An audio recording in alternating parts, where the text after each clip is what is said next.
pour la partie on devait faire un effort sur soi-même d'abord. Sur soi-même avant de penser à autre chose xam nga man tey jii nii ñu ngi wax waxu njëndum oto man bañuma oto. Et man très sincèrement je préfère ay députés yu am oto. Parce que il faut la dignité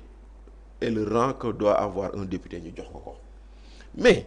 encore une fois la fi Macky Sall bàyyi woon ñoom dañoo kaasoon ne lu tax Macky Sall bañ a jëndal député yi ay oto ñoom waa kër Macky Sall di expliquer ni loolu moo doon loo xam ne moo gën a sedd ci budget état ñoom ñu gis ni Macky Sall da leen a bañ a jëndal oto parce que Macky Sall da leen bañ a jox ay moyens de campagne ñoo ko waxoon de Guy Marius Sagna toogaat na barki démb rek di ko rappeler tey jii nii ñu toog ci jamono boobu ñuy wax waxu relance économie président assemblée nationale El Malick toog jàkkaarloo TFM Sénégal yëpp di ko xool mu ne balaa maa gëm ni Macky Sall day nu mu tuddati day def une relance économique mu xaaj budget assemblée nationale dugal ko ci askan bi moom El Malick ba mu toogee budget assemblée nationale kenn xaaju ko dafa yokk 2 milliards. mu ñëw taxaw mu ne député yi dañu leen war a jëndal oto ba jox leen ay tablette waa mais sama mbokku séeréer bele wala joolaa bee mënta lire boo ko joxee tablette est-ce que mooy li gën ci moom est-ce que gënul woon nga utal ko assistant parlementaire bu ko jàppale plutôt que di ko jox tablette exemple la rek au passage donc qu'est-ce qui se passe mu ñëw mu ne damay jënd oto gaa ñi yuuxu mu ne j'assume mu mel ni am na sax ñu ko jàppee. waaw maa tey daal même j'assume mooy maa tey. j'assume mooy wax leen lu leen neex ma def li ma neex. j'assume mooy maa tey donc maa tey boobu mu wax ni damay jënd oto man bañu ma ko. encore une fois mais est-ce que contexte bii ñu ne favorable na pour ñu jënd oto boobu mooy débat bu may teg man. da nga naan est-ce que contexte bii ñu ne favorable na ñu jënd oto. boo nee matt mi daa tooy 4e sous-sol marge de manœuvre quasi inexistante serrer la ceinture oto yi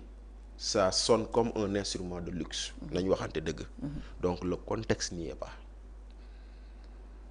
man loolu laa jàpp mais beneen bi mooy li ma la wax sànq rek boo delloo si ñoom lu ñu doon wax démb lu tax ñuy jëndal député yoo xam ne defuñu dara ay oto yu jar 50 millions kon tey yow boo bëggee jënd oto yu 50 millions dañ la ne sëñ bi lan moo changé si diggante bi lan mooy problème bi lu tax la nga bañoon démb ni baaxul bëgg koo nangu tey donc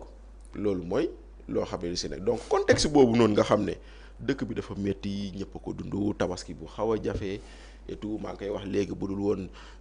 sa kilifa gi xëy na suñu classe gi duñu am lu ñu jëndee xar yu mel noonu mais après tu te rends compte que on a l'impression que lu Ibou Fall doon wax moo fi ne on nous a vendu la rupture et la révolution mais les Sénégalais auront droit à une rotation des élites rotation des élites nag boo ko doon tekki ci wolof xam nga mooy lan puusal ma toog la dañoo ne dañoo bëgg a soppi réew mi ñu mujjee koo def puusal ma toog moo fi ne puusal ma toog moo waral ka yoroon jóge fa keneen ñëw yor si loolu nag moo tax may jàpp ni ku mel ni Guy Marius Sagna waxam googu noonu dafa eggut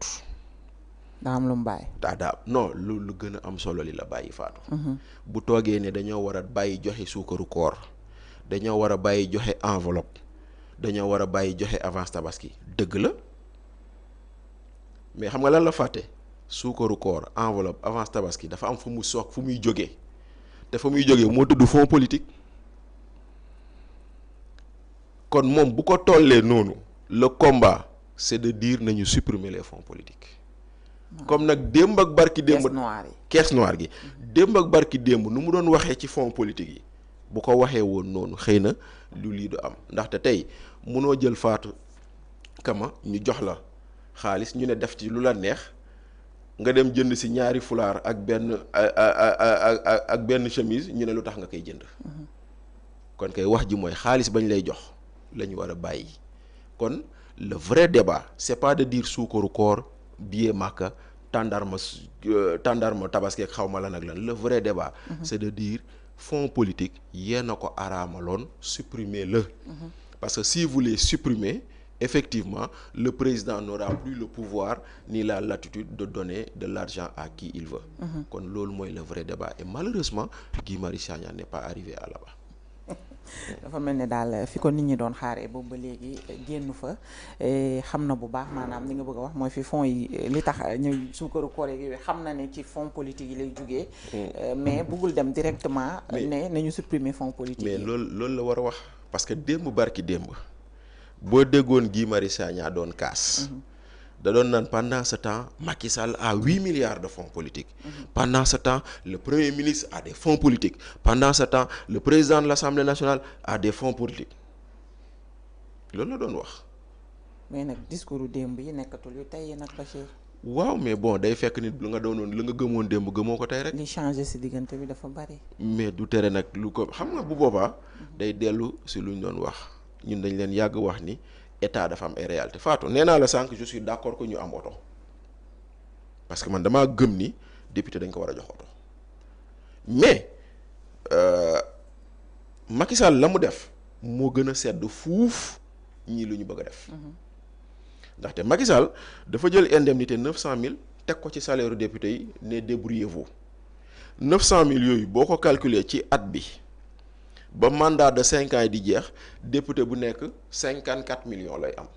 du mat sax 1 milliard. 54 millions yooyu noonu par député. boo ko jëlee boo am foo dem ñu jaay la oto.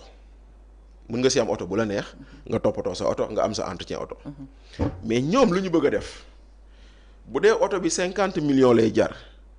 oto bi yemul ci jar 50 millions dafa am ay coûts yu bëri yu ci topp. comme lan ak lan. ndaxte oto bi boo ko jëndee di nga ko daggal assurance. xam nga loolu moom c'est le minimum di nga ko defal entretien ndaxte oto boo yor da ngay dem di def entretien régulièrement kon dina am marché entretien di nga ko defal nu mu tuddati carburant. muy alimentation oto bi rek. muy alimentation oto bi. moo tax ñëkk a calculer nga xam ne c'est des gens qui travaillent dans le secteur ñu ne oto bi boo calculer le coût moyen ça va revenir à 120 millions de francs CFA par voiture. Le coût moyen sur le mandat le marché boo ko calculer si jëndum oto bi assurance beeg entretien bi carburant beeg lépp boo ko calculer on se retrouve presque avec 19 milliards de francs CFA sur les 5 ans alors que lii Macky Sall def boo ko calculer 8 milliards de francs CFA la. d'accord kon nag mais encore une fois il faut pas regarder que le coût ndaxte am na loo xam ne kenn du ko natt kenn mënu ko xayma. waaw député bi dafa laaj dayoo dañ koy jox dayoo boobu mais encore une fois ñoo fi waxoon moo tax nag man dinaa leen wax yéen a fi waxoon yéen a waxoon ni ñii waruñu leen defal lii war yéen a waxoon ni député warta am oto. yéen a waxoon ni ñii liggéeyu fi lu tax ñu war a jël 50 millions jox leen. mu demoon ba Ousmane Sonko naan bu ñu demoon ba di leen jëndal oto nañu fexe ba député bi fay 75% yi kon nag bu dee assemblée moo ko war a jënd et le tout ça va nous redevenir presque à 19 milliards bu boobaa da nga naan dëkk bu matt yi tooy dëkk bu nekk ci 5e sous-sol bu amul ay marge de manœuvre budgétaire est-ce que jar nañu koy def. en tout cas doy na waar alors ñu wax ci ñu wàcc tuuti balaa ñuy génn ci.